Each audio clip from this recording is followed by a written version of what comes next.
Hello guys, स्वागत है आप सभी का हमारी आज की इस वीडियो में। हमारी आज की इस वीडियो का टॉपिक है मेडिको लीगल केस या एमएलसी केस। क्या होता है मेडिको लीगल केस, इस तरह से डिफरेंट होता है दूसरे केसेस से। हमारे हॉस्पिटल में जो कैजुअलिटी डिपार्टमेंट होता है वहां पर कई बार देखने को मिलता है कि अलग अलग टाइप के केस हमारे पास आते हैं। तो इमरजेंसी स्टाफ या इमरजेंसी में पोस्टेड डॉक्टर के लिए ये तय कर पाना कभी कभी मुश्किल हो जाता है कि कौन से केस को वो जनरल केस में लें और कौन से केस को वो मेडिको लीगल केस में इंक्लूड करें या उनकी एंट्री मेडिको लीगल केस वाले रजिस्टर में करें। किन केसेस को हम लोग मेडिको लीगल केस कहते हैं? एक होता है जनरल केस। जनरल केस में अगर हम हॉस्पिटल में एडमिट हुए, हमारा ट्रीटमेंट हुआ, ट्रीटमेंट पूरा होने के बाद डिस्चार्ज होकर हम अपने घर चले गए, ये एक बहुत ही सिंपल मेथड होता है, सिंपल प्रोसेस होती है। लेकिन जो मेडिको लीगल केस होता है, इनमें जो पेशेंट हमारे पास एडमिट होते हैं, इनमें ट्रीटमेंट के साथ साथ पुलिस या लॉ भी इन्वॉल्व होता है। कुछ कानूनी प्रक्रियाएं होती हैं जो इन केस के दौरान हमें फॉलो करनी होती है। कुछ चीजों के बारे में जानकारी हमें पुलिस को या अपने नियरेस्ट पुलिस स्टेशन को देनी होती है। तो इन केसेस को जिनमें हमें पुलिस को इन्फॉर्म करना होता है या कानून को इन्वॉल्व करना होता है, उन केसेस को हम लोग मेडिको लीगल केस कहते हैं। तो किस तरह के केसेस हम इनमें डाल सकते हैं? इनमें होता है रोड एक्सीडेंट या रोड ट्रैफिक एक्सीडेंट हो गया, रोड एक्सीडेंट हो गया। एक्सीडेंट में आने वाला कोई भी पेशेंट हम लोग एमएलसी केस में या मेडिको लीगल केस में लेते हैं। इसके अलावा हो गया पॉइजनिंग के केसेस। पॉइजनिंग के जितने भी केसेस हमारे पास आते हैं, उन केसेस को भी हम लोग मेडिको लीगल केस में डाल सकते हैं या मेडिको लीगल केस में इसकी एंट्री करनी होती है। अगर किसी पर्सन पे हमला हुआ है और वो हमारे हॉस्पिटल में ट्रीटमेंट के लिए हमारे पास एडमिट हुआ है, वो इंजर्ड होके हमारे पास आया है, तो उसके लिए भी ये मेडिको लीगल केस की सारी जो प्रोसेस है वो हमें फॉलो करनी होती है। किसी भी प्रकार का सुसाइड या सुसाइड अटेम्प्ट का केस, अगर कोई पेशेंट सुसाइड करने की कोशिश करके हमारे पास आया है, वो केस भी हम लोग मेडिको लीगल केस में डालते हैं। इसके बाद होता है कोई भी सस्पिशियस डेथ। अगर किसी पेशेंट की सस्पिशियस डेथ हुई है तो उस केस को भी हम लोग मेडिको लीगल केस में एंट्री करते हैं या मेडिको लीगल केस में काउंट करते हैं। अब मेडिको लीगल केस के अंदर पेशेंट का ट्रीटमेंट तो डॉक्टर करते ही हैं, लेकिन ट्रीटमेंट के साथ साथ हमें पुलिस को या नियरेस्ट पुलिस स्टेशन में भी उस केस की रिपोर्ट करनी होती है, उस केस की जानकारी देनी होती है या फिर उस केस के बारे में इन्फॉर्म करना होता है।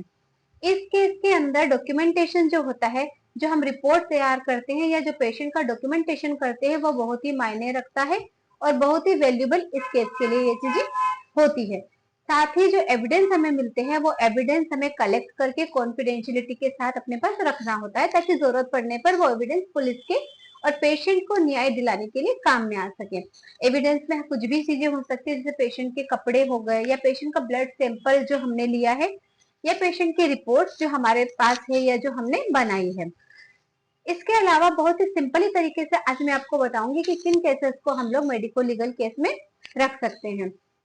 इंजरी वाले केसेस, इंजरी में जो रोड एक्सीडेंट केस होते हैं या रोड ट्रैफिक एक्सीडेंट के जो केस होते हैं, इन केसेस को हम एमएलसी केस में रख सकते हैं। ये हमारे लिए एमएलसी केसेस होते हैं।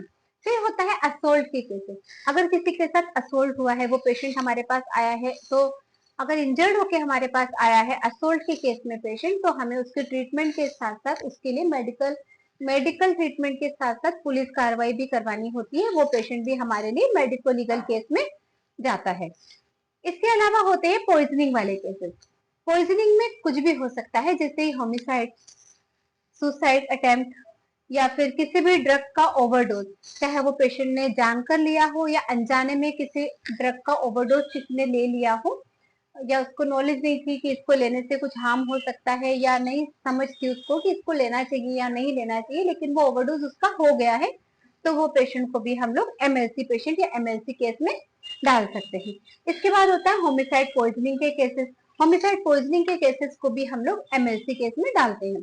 फिर होता है सेक्सुअली ऑफेंस वाले केस। सेक्सुअली ऑफेंस के जितने भी केसेस हमें देखने को मिलते हैं, वो सारे केसेस हम एमएलसी केस में एंटर करते हैं या एमएलसी केस में इनकी एंट्री करके पुलिस को इन्फॉर्म करते हैं। ये भी हमारे लिए एमएलसी केसेस होते हैं। इसमें होता है रेप केस या फिर होता है सेक्सुअली असोल्ट के जो केसेस होते हैं। अगर इस तरह का कोई भी पेशेंट हमारे पास आता है, तो हमें एविडेंस को कलेक्ट करके कॉन्फिडेंशियलिटी के साथ रखना होता है। इसके अलावा उसकी रिपोर्ट पुलिस को देनी होती है। ताकि आगे की जो कानूनी कार्रवाई है वो चालू हो सके। इसके अलावा होता है बर्न के केसेस। अगर कोई भी पेशेंट बर्न होके हमारे पास आया है तो वो भी एमएलसी केस होता है, क्योंकि हो सकता है डोमेस्टिक वायलेंस की वजह से ये बर्न केस हुआ है या फिर किसी ने सुसाइड करने की कोशिश में खुद को बर्न किया है। इसके अलावा होता है सस्पिशियस डेथ। सस्पिशियस डेथ के जो केस आते हैं वो भी एमएलसी केस होते हैं, क्योंकि कई बार ये डावरी का मामला हो सकता है या फिर कस्टोडियल डेथ का मामला हो सकता है। इसके बाद हम आपको बताएंगे कि अगर हमारे पास एमएलसी केस आया है या एमएलसी पेशेंट आया है तो वहाँ जो मेडिकल स्टाफ है और जो डॉक्टर ऑन ड्यूटी अवेलेबल है उन लोगों का रोल और रिस्पॉन्सिबिलिटी क्या होती है उस पेशेंट के लिए, और रिस्क फैक्टर कम करके पेशेंट का फिजिकल एग्जामिनेशन किया जाता है।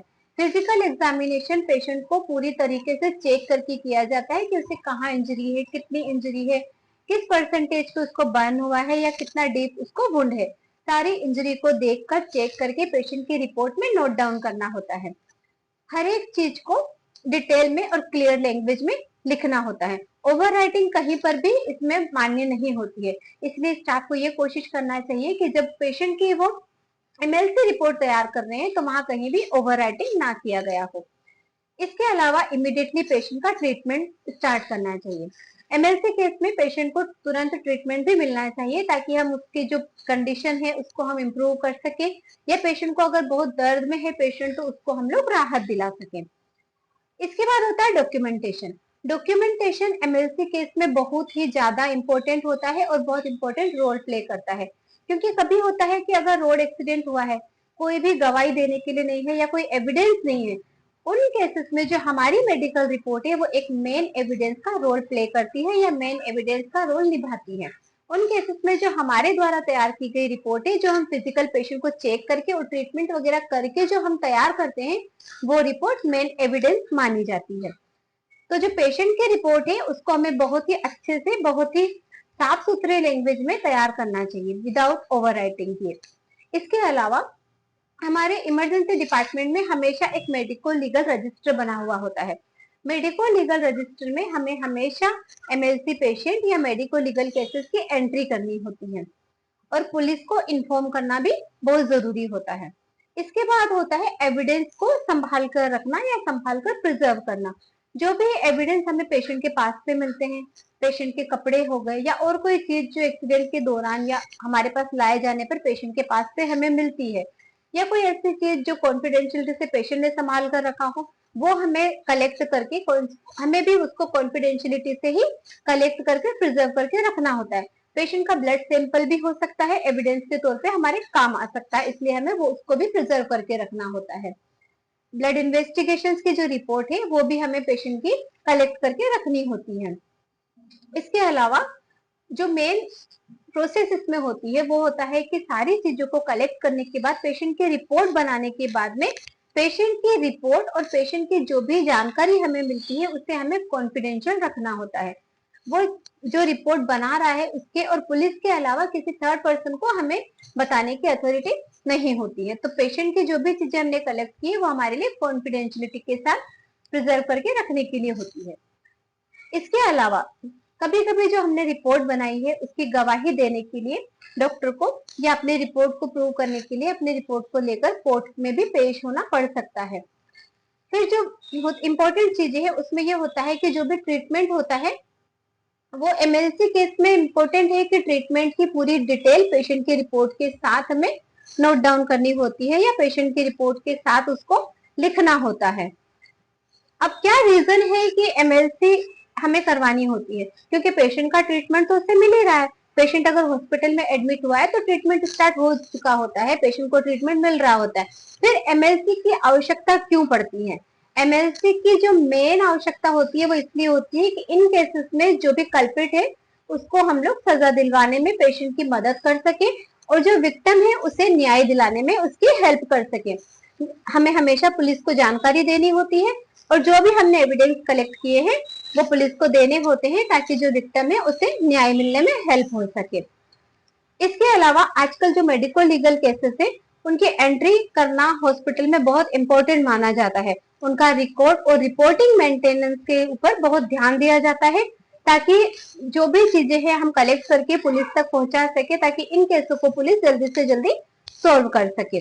कभी कभी रोड एक्सीडेंट में अगर कोई गवाही नहीं मिलती है तो हमारी बनाई हुई रिपोर्ट वहां पर मेन एविडेंस होती है। इन केस में जो और जरूरी चीजें हैं उसमें नेक्स्ट पॉइंट आता है डॉक्यूमेंटेशन। एमएलसी केसेस में पेशेंट का डॉक्यूमेंटेशन किस तरह से किया जाता है? तो जो सबसे पहला होता है वो होता है पेशेंट का आइडेंटिफिकेशन। अब आइडेंटिफिकेशन करने के लिए जरूरी है कि हम पेशेंट से या जो पेशेंट के साथ में आया है उससे हम पूछे कि पेशेंट का कोई भी आईडी कार्ड अगर पेशेंट के पास है, चाहे वो आधार कार्ड हो गया या कोई भी आईडी प्रूफ अगर हमें पेशेंट के पास से मिलता है तो वो हमें कलेक्ट करके रखना होता है। इसके अलावा पेशेंट का पूरा नाम विथ सरनेम, उसके फादर का नाम अगर पता है तो वो भी हमें पूरा विथ सरनेम लिखना होता है। पेशेंट की एज, पेशेंट का एड्रेस, और इसके अलावा पेशेंट का अगर हमें कॉन्टेक्ट नंबर मिल पाता है तो वो भी हमें नोट करके अपने रजिस्टर में और पेशेंट की रिपोर्ट में लिखना होता है। फिर होता है पेशेंट की रिपोर्टिंग। किस तरीके से हम पेशेंट की रिपोर्टिंग करते हैं? इसमें आता है इंजरी की डेट और टाइम, किस टाइम पे पेशेंट को इंजरी हुई है, किस टाइम पे पेशेंट हमारे पास लाया गया है, कितनी इंजरी है, कुछ किस जगह पर उसका एक्सीडेंट हुआ है, कौन हमारे पास उसको लेकर आया है, कोई थर्ड पर्सन रोड साइड से उसको लेके आया है या कोई फैमिली पर्सन उसके साथ था जो उसको लेके आया है, या पेशेंट पुलिस द्वारा हमारे पास लाया गया है। इन सब की जानकारी हमें अपने रिपोर्ट में लिखनी होती है। फिर होता है इंजरी की डिटेल, किस टाइप का उसको घाव है, कितनी उसको इंजरी है, अगर बर्न है तो किस टाइप का या कितने परसेंटेज का उसको बर्न है, पूरी डिटेल हमें रिपोर्ट में मेंशन करनी होती है। उसके बाद होता है ट्रीटमेंट की डिटेल, हमने पेशेंट को क्या ट्रीटमेंट दिया, किस तरह से दिया, वो सारी डिटेल हमें मेंशन करनी होती है पेशेंट की रिपोर्ट में और हमारे एमएलसी रजिस्टर में। इसके बाद जो अपना नियरेस्ट पुलिस स्टेशन है वहां पर हमें पेशेंट की रिपोर्ट को भेजनी होती है।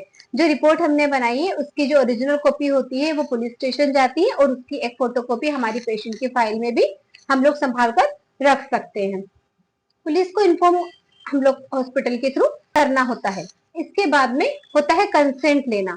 पेशेंट अगर होश में है तो हमें पेशेंट के कंसेंट लेने होते हैं कि वो एमएलसी करवाने के लिए तैयार है, तो वो एमएलसी रिपोर्ट पेशेंट के द्वारा या पेशेंट को बताकर हम लोग भेज रहे हैं।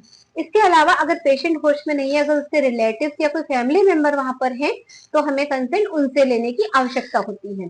तो ये था हमारा एमएलसी पर आपको आज जो हमने बताया है कि जो किस तरह से पेशेंट को हमें एमएलसी केसेस में लेना है और किन किन पेशेंट को हम एमएलसी केस में ले सकते हैं। तो अगर आप लोगों को हमारी आज की वीडियो पसंद आई है तो हमारी वीडियो को लाइक एंड शेयर करें और हमारे चैनल को सब्सक्राइब करें।